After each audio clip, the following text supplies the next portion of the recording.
এই পাথর দেখতে পাচ্ছেন আপনি? কত গোল, কতটা চকচকে। বাচ্চাদের অনেক সময় এটা নিয়ে খেলতে ভালো লাগে, আর কেনই বা লাগবে না। কতটা সুন্দর আর মসৃণ এটা। কিন্তু আপনি কি কখনো ভেবে দেখেছেন এই পাথর আগে কি ছিল?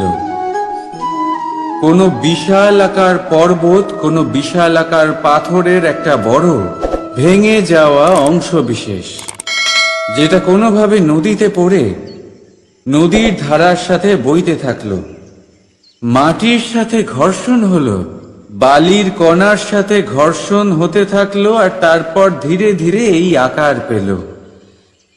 এবার আমরাও এই পাথরের মতোই।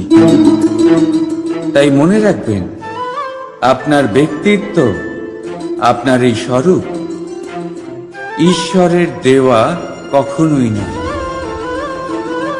হ্যাঁ, প্রকৃতি অবশ্যই আপনাকে জন্ম দিয়েছেন, কিন্তু আপনি নিজে নিজের ব্যক্তিত্বের রচয়িতা।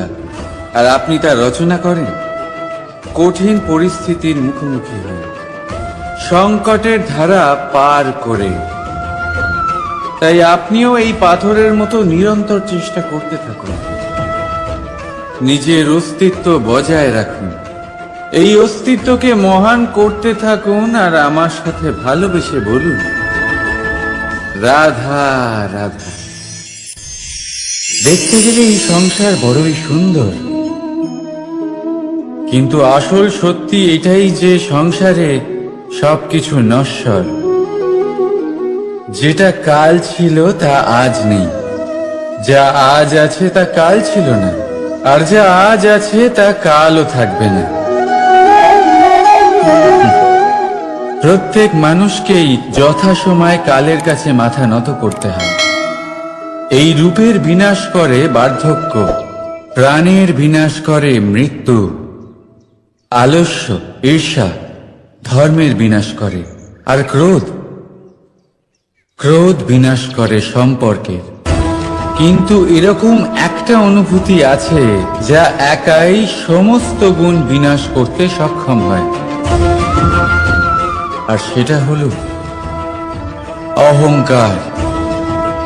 তাই জ্ঞানকে নিজের কাছে আসতে দিন, কিন্তু অহংকারকে কখনোই নয়। কারণ যদি এই অহংকার আপনার কাছে চলে আসে, তাহলে জীবনে যা কিছু আপনি অর্জন করেছেন, তা সে গুণ হোক বা হোক ধন, সে বন্ধু হোক বা হোক আনন্দ, সবকিছু শেষ হয়ে যাবে। রাধা রাধা। বর্ষাকালে যখন ভয়ানক বৃষ্টি হয়, তীব্র গতিতে যখন হাওয়া চলে, তখন আপনি নিশ্চয়ই দেখেছেন যে পাখিরা, যাদের বাসা মাঝে মাঝে ভেঙে পড়ে, নষ্ট হয়ে যায়। কিন্তু আপনি কি কখনো সেই পাখিদের বিলাপ করতে দেখেছেন? কখনো নয়। যখনই সেই বৃষ্টি থেমে যায়, তারা আবার একটু একটু করে খড়কুটো জোগাড় করে তাদের বাসা বানিয়ে ফেলে। নিজের সংসার সেই রকমই বানিয়ে দেয় যেমন আগে ছিল। এমন কেন? কারণ এই ঝড়ের তাণ্ডবের সাথে সেই পাখিদের কোনো বোঝাপড়া করারই নেই। তারা শুধু সেটাই করতে থাকে যেটা তাদের হাতে আছে, আর সেটাই হলো, আর এটাই হলো সুখী জীবনের মূল মন্ত্র। যেটা আপনার হাতে নেই, তা নিয়ে বিলাপ করে আপনার কোনো লাভ হবে না। মনোসংযোগ তাতেই করুন যা আপনার হাতে রয়েছে। যা বদলে গেছে তাকে আপনি আবার বদলাতে পারবেন না, কিন্তু যা আপনি বদলাতে পারবেন তাতে মনোসংযোগ করুন। এই জীবনে একটু ধনাত্মক হয়ে উঠুন, দেখবেন সব শুভ হবে। রাধা রাধা।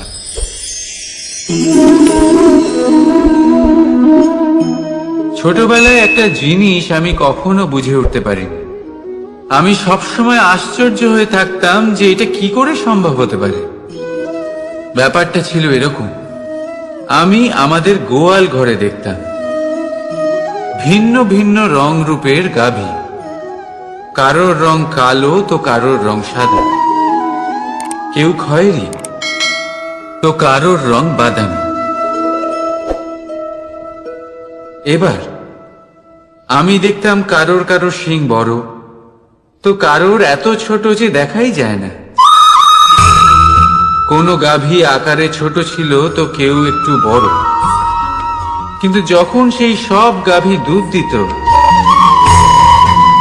তখন আমি দেখতাম সেই সব দুধ সমান, রং সমান, স্বাদ সমান, গুণও সমান, আর সমান পুষ্টিও। এবার আমি এটা বুঝতে পারতাম না। আমার দৃষ্টিতে তো সমস্ত গাভী আলাদা আলাদা ছিল। আমি ভাবলাম আমি মাকে জিজ্ঞেস করি। মাকে জিজ্ঞেস করলাম। মা আমাকে বললেন, কানাই, রং রূপ পাল্টালেও গাভীদের বাস্তবিকতা তো পাল্টায় না, গাভী তো গাভীই থাকবে। এবার আমি এটা বুঝতে পারি না যে মানুষ এটা আত্মসাৎ কেন করতে পারে না। দেখুন, রং, রূপ, জাত, ধর্ম, ভাষা, এই সবের উপরে হলো মনুষ্যত্ব। আর মনুষ্যত্বের একটাই ধর্ম, আর সেটা হলো প্রেম। তাই এই প্রেম আপনি সকলের সাথে ভাগ করে নিন, প্রেমের সাথে সকলের সেবা করুন। এই মনুষ্যত্বর অমৃত চেখে দেখুন, আর আপনি বুঝে যাবেন যে আমরা কেউ আলাদা আলাদা নই, আমরা সবাই সমান।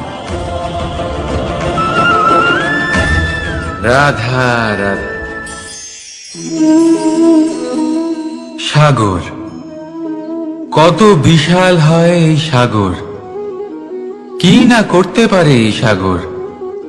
এক মুহূর্তের মধ্যে সব ধ্বংস করে দিতে পারে, প্রলয় ডেকে আনতে পারে, সংসার মুছে ফেলতে পারে। এই সাগর জীবন জ্যোতি নিভিয়ে দিতে পারে। কিন্তু এই সাগর যা মেটাতে পারে না তা হলো একজন তৃষ্ণার্তের তৃষ্ণা। অন্যদিকে এই ঘোড়া, যা এতটাই ছোট যে গোপিনীরা একসঙ্গে অনেকগুলো নিয়ে চলতে পারে, কিন্তু এই ছোট ঘোড়া অনেকের তৃষ্ণা মেটাতে পারে। এবার বলুন, জল সাগরেও আছে, আবার এই ঘোড়াতেও। তাহলে পার্থক্য কোথায়? এখানে পার্থক্য হলো তাদের আচরণের মধ্যে। একজন মাটির মধ্যে মিষ্টি জল ধরে রাখে, তো আরেকজন নিজের নোনা জলের আঘাতে যে কাউকে মাটিতে মিশিয়ে দিতে পারে। আপনি কি হতে চাইবেন? সাগরের নোনা জল হয়ে কারোর আশা চূর্ণ বিচূর্ণ করে দিতে, নাকি মিষ্টি জলের ঘোড়া হয়ে কারোর তৃষ্ণা মেটাতে? সিদ্ধান্ত আপনার। রাধা রাধা। কতবার এমন হয় আপনি কোনো কাজ করার জন্য কাউকে দায়িত্ব দেন, কিন্তু সেই ব্যক্তি সেই কাজ সম্পন্ন করতে পারে না, অসম্পূর্ণ রেখে দেয়, অথবা ঠিকভাবে করতে পারে না। এবার এই পরিস্থিতিতে কি হয়? আপনি ক্রুদ্ধ হয়ে যান, তার উপরে আপনি রেগে যান, তাকে তিরস্কার করেন, আর তারপরে সেই কাজ সম্পন্ন করতে আপনি নিজেকেই নিযুক্ত করেন, আর শেষ পর্যন্ত সেই কাজ সম্পন্ন হয়েই যায়। এবার এই বিষয়ে সমস্যা সেই ব্যক্তির চেষ্টায় নয়, সমস্যা আপনি যে সেই ব্যক্তিকে ভরসা করলেন তার ছিল। আমরা অন্যের প্রতি ভরসা করাকে প্রথম পদক্ষেপ বানিয়ে, আর নিজের উপরে বিশ্বাসকে শেষ সম্বল। কিন্তু তার বদলে এটাই হওয়া উচিত যে নিজের উপরে ভরসাকে আমরা প্রথম পদক্ষেপ বানাই, তাকে নিজের সহায় মানতে হবে। যদি আপনি এমন করেন তাহলে পরিণাম আরো সুখকর, আরো আনন্দদায়ক হবে। তাই মনে রাখবেন, এই সংসারে আপনার সব থেকে বড় ভরসা আর কেউ নেই। এই সংসারে আপনার সব থেকে বড় রক্ষাকর্তা আর কেউ নেই, বরং আপনি নিজেই। রাধা রাধা। আসুন আপনাকে একটা প্রশ্ন করছি, সোনা আর লোহার মধ্যে তফাৎ কি? এবার বেশিরভাগ লোকের উত্তর এটাই হবে যে সোনা বহুমূল্য। সোনার মূল্য লোহার থেকে আমাদের আরো বেশি সুন্দর দেখায়। অন্যদিকে লোহা সেই সৈনিকদের ঢাল ও তলোয়ার হয়ে তাদের রক্ষা করে, যারা আমাদের প্রাণকে রক্ষা করেন। এই সৈনিক না থাকলে আমাদের প্রাণও থাকবে না। এবারে বলুন, সোনার মূল্য বেশি হওয়াতে কি লোহার মূল্য কমে যায়? কখনোই না। ঠিক সেইভাবে এই জীবনে আপনি যতই চেষ্টা করুন, কিছু না কিছু এমন থেকে যাবে যা আপনি কখনোই পাবেন না। আর সেই কারণে নিজেকে অক্ষম মনে করা অনুচিত। হতে পারে আপনার কাছে সেই গুণ আছে যেটা সংসারে আর কারোর কাছে নেই। সেই গুণটাকে চিনুন, সেটাকে বাড়ান আর সেটাকে ব্যবহার করুন। তাই মনে রাখবেন, সংসারে প্রত্যেকটা ব্যক্তি বিশেষ হয়, আর এই সংসারে সবাই সবকিছু পায় না। নিজেই দেখে নিন, সোনাকে যে দোকানে সাজিয়ে রাখা হয়, সেই দোকানের তালা লোহা দিয়ে তৈরি হয়। রাধা রাধা। ধন খরচ করেও একটা জিনিস আমরা কিনতে পারবো না, আর তা হলো একটা মুহূর্ত। কি হলো? সত্যি সামনে এসে গেল। সত্যি হলো এটাই যে জগতে সব থেকে বেশি মূল্যবান সময়। সেই সময় যেটা আমরা এমনি নষ্ট করে দিই, অকাজে, কখনো কোনো আশাতে, কখনো শোক করে, কখনো ঘটে যাওয়া দিনের কথা ভেবে, তো কখনো ভবিষ্যতের চিন্তাতে। এই সময়ের সদ্ব্যবহার আমাদের করা উচিত। এই সময়ের সদ্ব্যবহার করে আমাদের ধন অর্জন করা উচিত, মহান কাজ করা উচিত, আমাদের ব্যক্তিত্বকে উদার করা উচিত, ভালো কাজ করা উচিত, সকলের সাথে আনন্দ ভাগ করা উচিত। যদি আমরা এই সংসার থেকে চলেও যাই, তাহলেও সময় আমাদের যেতে দেবে না। এখানেই স্থিত করে রাখবে, কারোর না কারোর জন্য প্রেরণা হয়ে, বা কারোর মুখে কৃতজ্ঞতার হাসি ফুটিয়ে। রাধা রাধা। সূর্য। এই সংসারে সব থেকে বেশি তেজস্বী এই সূর্য, সব থেকে বেশি উজ্জ্বল, সব থেকে বেশি শক্তিশালী। কিন্তু আপনি কি কখনো সূর্যোদয় দেখেছেন? এই শক্তিশালী সূর্য কিভাবে উদয় হয়? লাল রঙের আভার সাথে, সৌম্যতার সাথে, শান্তির সাথে উদয় হয়। কখনো সূর্যাস্ত দেখেছেন? সেই লাল রঙের আভা, সেই সৌম্যতা, সেই একই শান্তি। আর এটাই একজন মহান ব্যক্তিত্বের গুণ। যখন জীবনে উত্থান ঘটে, তখনও অহংকার করেন না, সৌম্যতা বজায় রাখেন। আবার যখন জীবনে ক্ষতি হয়, তখনও সৌম্যতা বজায় রাখেন। যদি আপনিও চান সূর্যের মতো আপনি সম্মান পাবেন, তাহলে সূর্যের মতন হন। যখন জীবনে আনন্দ আসে, কুশল আসে, তখন সীমা লঙ্ঘন করবেন না। যখন জীবনে দুঃখ আসে, কষ্ট আসে, বিনাশের পথে অগ্রসর হবেন না। সৌম্য থাকুন, শান্ত থাকুন, সূর্যের মতো চকচক করতে থাকুন। কারণ সব মুহূর্তের মতোই এটাও একটা মুহূর্ত। তাতে আপনি আনন্দ লাভ করুন, বা পান দুঃখ, এই মুহূর্ত অবশ্যই চলে যাবে।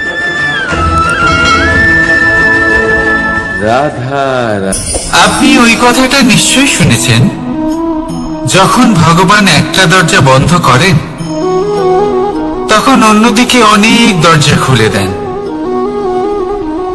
এবার এই দরজা, এই সমস্ত পথ আমরা দেখতে পাই না, অনেক সময় আমরা বুঝতে পারি না, হারিয়ে যায় সব। কখনো কখনো মনে হয় যে এই কথাটাই মিথ্যে, কিন্তু আসলে তা তো নয়। তাহলে হারিয়ে যায় কেন? কারণ আমরা সময় নষ্ট করি এই দরজার দিকে তাকিয়ে থেকে। ভাবি এই বুঝি দরজা খুলবে, এবার দরজা খুলবে। অপেক্ষা করতে করতে আমরা অনেক সময় নষ্ট করে ফেলি। এত সময় নষ্ট করি যে আমরা দেখতে পাই না, খুঁজে পাই না সেই সমস্ত দরজা আর পথ যা আমাদের জন্য খোলা রয়েছে। যদি খুঁজেই না পাই তাহলে তা ব্যবহার করব কি করে? মনে রাখুন, ভগবান সব সময় আমাদের সাথে রয়েছেন, আমাদের সাহায্য করছেন। এই পথ সব সময় আছে, সর্বত্র আছে। দরকার রয়েছে শুধুমাত্র দৃষ্টির, দৃষ্টিভঙ্গি এবং ভাবনার। এই দৃষ্টিকে বিস্তৃত করুন, এই দৃষ্টিভঙ্গিকে ধন্যাত্মক করে তুলুন, আর এই ভাবনা, এর সীমা একটু বাড়িয়ে তুলুন। তারপর দেখবেন সব খুঁজে পাবেন। আসলে কি, এই যে ঈশ্বর, এই যে পরমাত্মা, তা আমাদের সাথে রয়েছে, আমাদের মনের মধ্যে রয়েছে। যিনি তাকে মন থেকে চাইবেন তিনি তাকে মনের মধ্যে অবশ্যই খুঁজে পাবেন। যদি উনি মন থেকে চান পথ খুঁজে পেতে, তাহলে তিনি অবশ্যই পথ খুঁজে পাবেন। তাহলে আসুন আমার সাথে ভালোবেসে বলুন, রাধা রাধা। ধর্ম। আমরা সকলে ধর্মের বিষয়ে কথা বলি, কখনো নিজের ধর্মের বিষয়, আর কখনো অন্যের ধর্মের বিষয়। কখনো আমরা অধর্ম দেখলে সেই বিষয়ে কথা বলি। অনেক রকম আলোচনা হয়, কিন্তু এই ধর্ম আসলে কি, সেটা কি কেউ বোঝে? যদি আমি আপনাকে উত্তর দিই, এই উত্তর সরল। ধর্ম হলো তাই যা মানুষকে অন্য মানুষের সাথে, সমস্ত বিশ্ব সংসারের সাথে আনন্দ সহকারে বাঁচতে শেখায়। সেই জন্য আপনি যদি কখনো কোনো ধর্মীয় স্থানে যান, সেই ধর্মীয় স্থানে গিয়ে আপনার শান্তির অনুভূতি হয়, তাই না? কিন্তু দেখুন, ধর্মের জ্ঞান থাকলেই সেই মানুষ ধর্মের পথে চলতে পারবে এমন কোনো কথা নেই। অনেক সময় সম্পর্কে যখন সংঘর্ষ বেড়ে যায়, তখন ইচ্ছের জন্ম হয়, ক্রোধের জন্ম হয়, অহংকারের জন্ম হয়, আর তারপর বিনাশ হয়ে যায় এই ধর্মের। সেই জন্য দ্বিতীয় সব থেকে গুরুত্বপূর্ণ গুণ যা আমার সারথীর মধ্যে থাকা উচিত, তা হলো ধর্মবীর হওয়া। এবার দেখতে হবে সেটাই যে কে হবে সেই ব্যক্তি যিনি স্বয়ম্বরে নিজের ধর্মে অটল থাকবেন।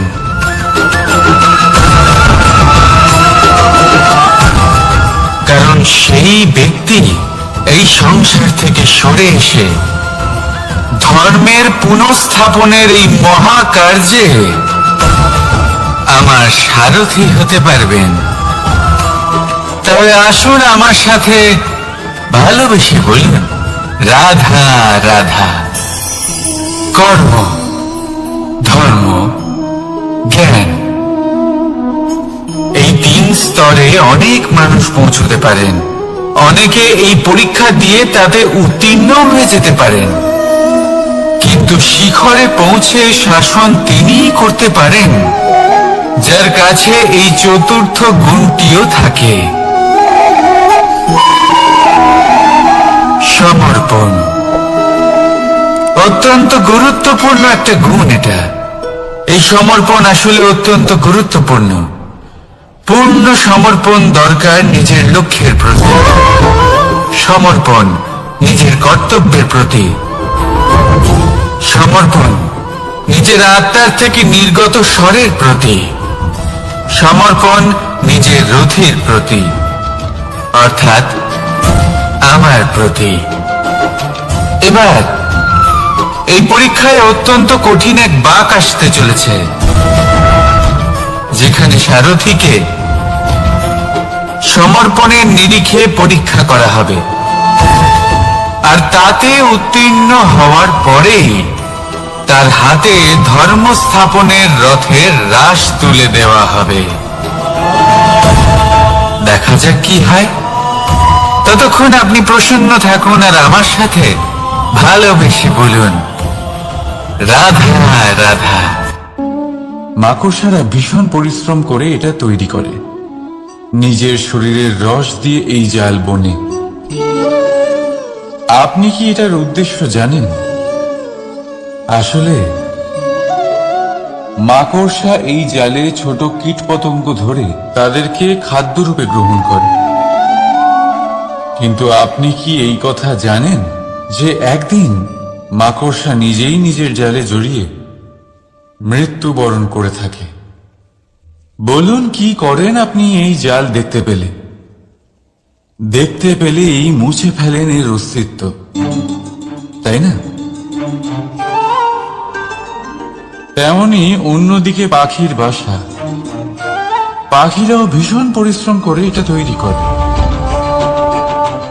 কিন্তু যদি পাখি একদিন এটা ছেড়ে চলে যায়, তাহলেও লোকে এটা নষ্ট করে দেয় না। কারণটা কি? এর কারণ হলো এর নির্মাণ জীবন সঞ্চারের জন্য করা হয়েছিল, নষ্ট করার জন্য নয়। তাই মনে রাখবেন, জীবনে আপনার পরিশ্রম যতই বেশি হোক না কেন, যদি আপনার লক্ষ্য শুভ না হয়, তাহলে আপনারও বিনাশ নিশ্চিত। তাই সৃজন করতেই থাকুন আর মুগ্ধ হয়ে বলুন, রাধা রাধা।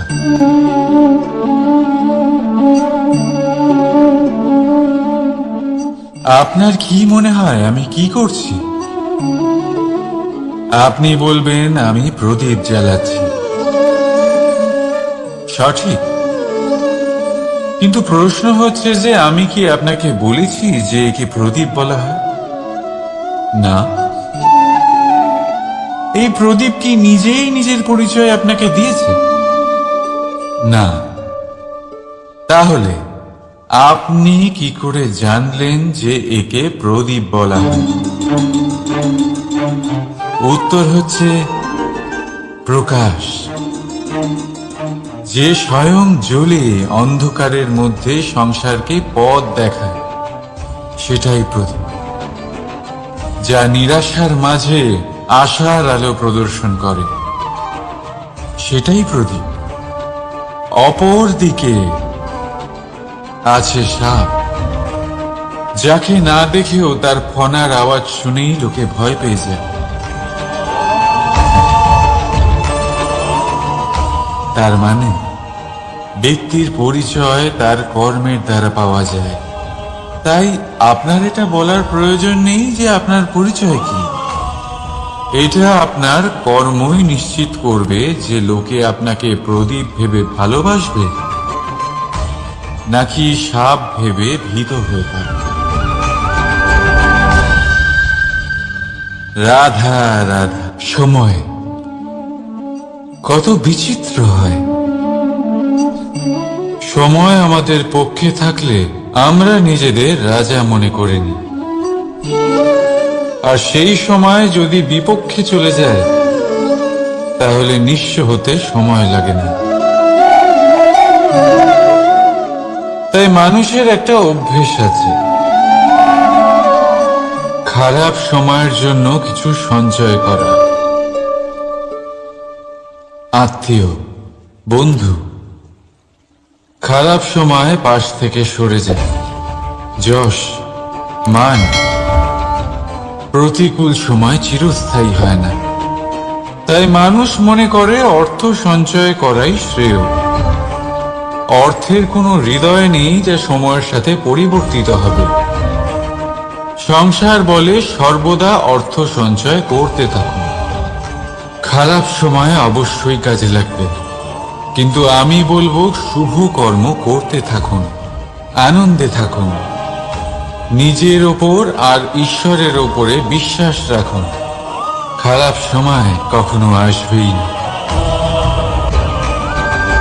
রাধা রাধা। প্রকৃতি মানুষকে এক বিশেষ শক্তি দিয়েছে, অন্য জীবের থেকে বেশি শক্তি দিয়েছে। স্মরণ শক্তি। এই শক্তি মানুষকে অন্য জীবের থেকে ভিন্ন করে, ইতিহাস রচনা করার প্রেরণা দেয়, জ্ঞানকে বংশানুক্রমে এগিয়েও নিয়ে যায়। আর যারা ভুলে যান, অধিকাংশ সময় তারা উপহাস আর দয়ার পাত্র হয়ে যান। কিন্তু এটাই কি প্রকৃত রূপে সত্য? না। এই স্মরণ শক্তি মানুষের বিকাশের সব থেকে বড় বাধা হয়ে দাঁড়ায়। তার মনকে দূষিত করে দেয়। খারাপ অভিজ্ঞতা, কারোর করা বিশ্বাসঘাতকতা, কারোর কটাক্ষ বেশিরভাগ মানুষই ভুলতে পারেন না, আর তারপর প্রতিশোধ নিতে উদ্যত হন। প্রথমে সময় নষ্ট করেন প্রতিশোধের প্রস্তুতিতে, আর তারপর সময় নষ্ট করেন প্রতিশোধ নেওয়ার সুযোগ খুঁজতে। যদি সন্তুষ্টি পেতে চান, যদি জীবনে আনন্দ পেতে চান, তাহলে স্মরণ শক্তির সদ্ব্যবহার করুন। নিজের স্মরণ শক্তিকে চালনা করুন শুধুমাত্র ভালো কথা আর ভালো স্মৃতির দিকে। জীবনে আনন্দ পাবে। রাধা রাধা। মানুষ নিজের পরিবারের জন্য কত কিছুই না করে, দিন রাত পরিশ্রম করতে থাকে যাতে তার পরিবারের প্রয়োজন পূরণের জন্য অর্থ রোজগার করতে পারে। কিন্তু শুধু অর্থ রোজগার করাটাই কি যথেষ্ট? আপনি বলবেন, হ্যাঁ নিশ্চয়ই, অর্থ দিয়ে সব কিছু পাওয়া যায়। বিদ্যা পাওয়া যায়, বাড়ি পাওয়া যায়, ওষুধ পাওয়া যায়, আর কত কিছুই না পাওয়া যায়। এইসব একটা পর্যায় পর্যন্ত সঠিক, কিন্তু একটু মন দিয়ে ভেবে দেখুন, যখন কোনো শিশু অসুস্থ হয়ে পড়ে তখন সে ওই তিক্ত ওষুধ কেন খেয়ে নেয়? এই জন্য কারণ ওর পিতা সেই ওষুধ অর্থ দিয়ে কিনেছে? না, বরং এই জন্য কারণ তার পিতা যে তার সামনে দাঁড়িয়ে, তার উপরে তার বিশ্বাস আছে। বিশ্বাস আছে যে উনি তার কিচ্ছু হতে দেবেন না। এই বিশ্বাস, এই সংস্কার, এই শিক্ষা কখনো অর্থ দিয়ে পাওয়া যায় না। এটা পাওয়া যায় সেই সময় থেকে যা মাতা পিতা তাদের সন্তানের সাথে কাটিয়েছেন। তাই জীবনে অর্থ অবশ্যই উপার্জন করুন, কিন্তু নিজের পরিবারকেও সময় দিন, আনন্দ পাবেন। রাধা রাধা। বিরোধিতা এমন এক শব্দ যা শুনে আমরা সবাই ভয় পেতে থাকি। যদি কেউ আমাদের বিরোধিতা করে তা আমাদের সহ্য হয় না। আমরাও কারোর বিরোধিতা করে কোনো শত্রুতা করতে চাই না। এই ধরনের ভাবনা আমাদের মনে আসতেই থাকে। কিন্তু বিরোধিতা, এই শব্দ আপনার শান্তির জন্য, আপনার সুখের জন্য কতটা গুরুত্বপূর্ণ তা আপনারা জানেন না। তাই যদি কাল এসে কেউ আপনার বিরোধিতা করে, তখন সবার আগে নিজেকে যাচাই করুন। আপনি কি ভুল করেছেন? আপনার দোষ কি? নিজের মধ্যে কি ত্রুটি আছে সেটা বোঝার চেষ্টা করুন। নিজেকে সংশোধন করার চেষ্টা করুন, তারপর দেখুন বিরোধিতার এই আগুন আপনাকে স্বর্ণ থেকে কুন্দন বানিয়ে তুলবে। বলা হয় এই সংসারে খারাপ বেড়েই চলেছে, কিন্তু তার কারণ এ নয় যে খারাপ মানুষ বেড়ে চলেছে।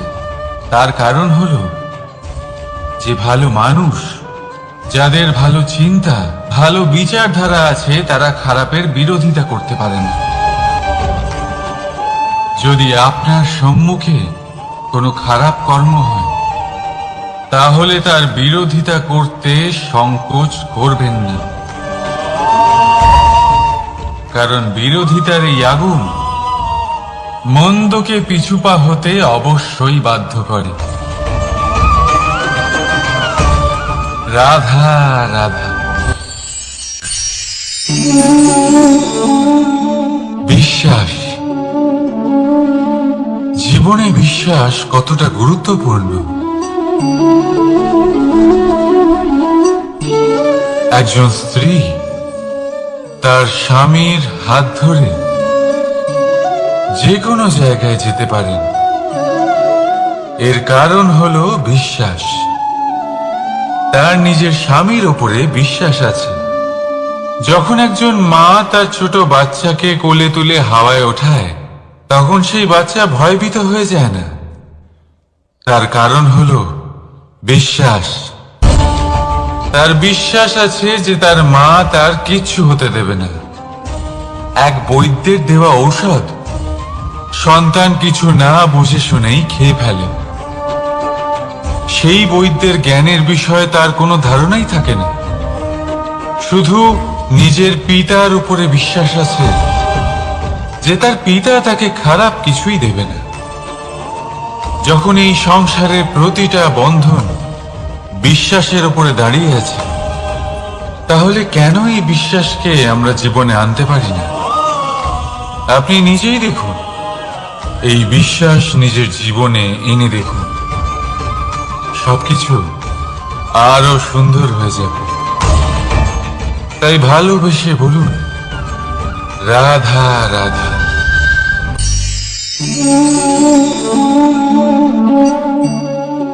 অহংকার, এই শব্দটা সবাই শুনেছেন। বহু মানুষকে আপনি এটা বলতে শুনেছেন যে ওই ব্যক্তির অহংকার আছে, ওই মানুষটির ক্ষমতার অহংকার আছে, ওই ব্যক্তির নিজের রূপ নিয়ে অহংকার আছে, ওই ব্যক্তির নিজের অর্থের অহংকার আছে, ইত্যাদি ইত্যাদি। কিন্তু এই অহংকার, এর অস্তিত্ব হয় কি করে? এবারে একবার এই হাতটা দেখুন। যদি এই হাতের 5 আঙ্গুল উঠে দাঁড়ায়, আশীর্বাদ। আর যদি এই হাতের 5টা আঙ্গুল একসাথে মুঠো হয়ে যায়, শক্তি, সংকটের বিরুদ্ধে ঢাল। কিন্তু এই একটা আঙুল সংকটের কারণ হয়ে দাঁড়াতে পারে। এই একটা আঙুল শত্রুকে আহ্বান জানায়। এবার অহংকার বলে এই শব্দটাই দেখিনি। আমাদের থেকে আলাদা হয়ে গেলে হয় অহং। অহং অর্থাৎ ব্যক্তির মনে হয় যে সে আপনদের থেকে, নিজের বন্ধুদের এবং সঙ্গীদের থেকে, নিজের পরিবারের থেকে অনেক উপরে, অনেক শ্রেষ্ঠতর সে। কিন্তু মনে রাখবেন, এই অহংকার কোন ব্যক্তির অস্তিত্বের বিনাশের প্রথম ধাপ। তাই ঝেড়ে ফেলে দিন এই অহংকারকে। আর বিশ্বাস করুন আমাদের ওপর, কারণ তখনই আপনি শান্তি পাবেন। আর সেই শান্তির সাথে বলে উঠবেন, রাধা রাধা।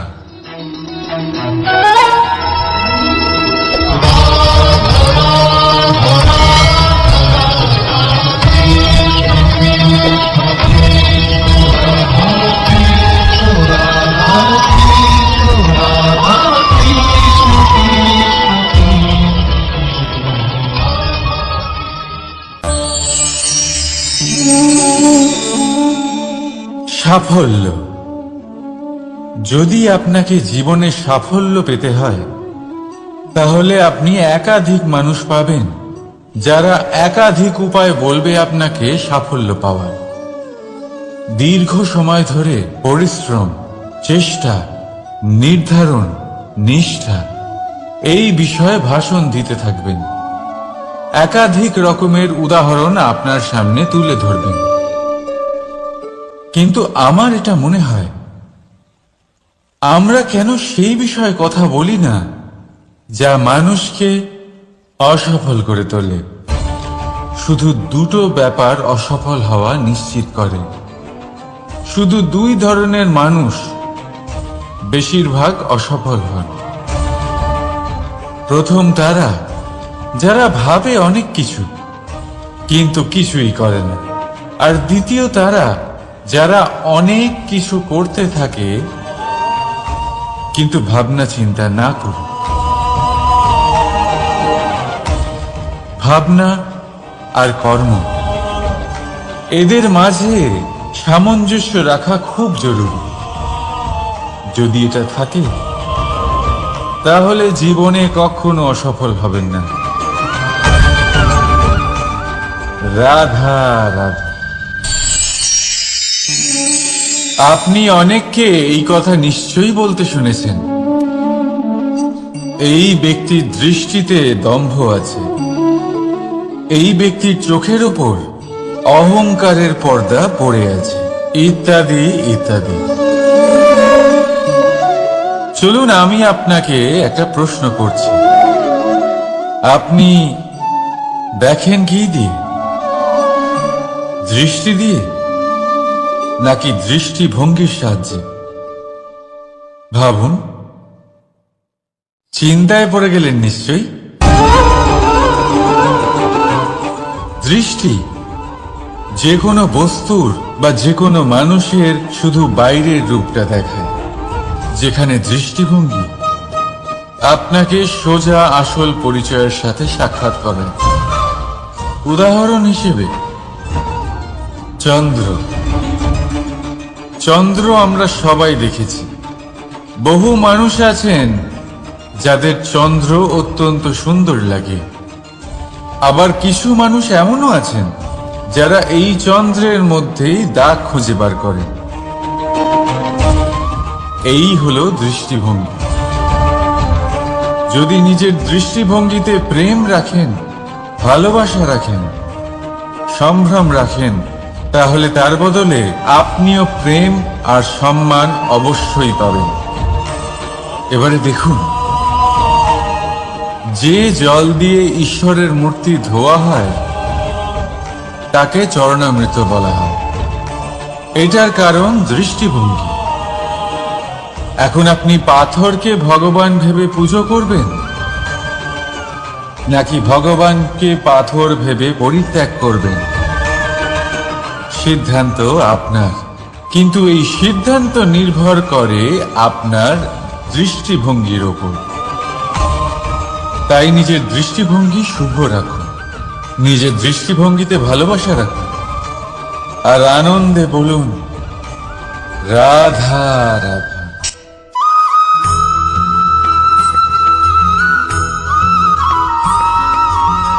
আমরা যখনই কোনো যাত্রায় যাব বলে মনে করি, তখনই আমরা প্রস্তুত থাকি আসন্ন বিপদের জন্য বা সংকটের জন্য। যেমন যদি আমাদের মনে হয় যে আজকের পরিবেশ খুব ঠান্ডা হবে, তাহলে আমরা গরম বস্ত্র ধারণ করি বা সেটাকে সাথে নিয়ে যাই। যদি মনে হয় যে বৃষ্টি হতে পারে বা বৃষ্টি হয়ে চলেছে আমরা দেখছি, তাহলে আমরা একটা ছাতা সাথে নিয়ে নিই।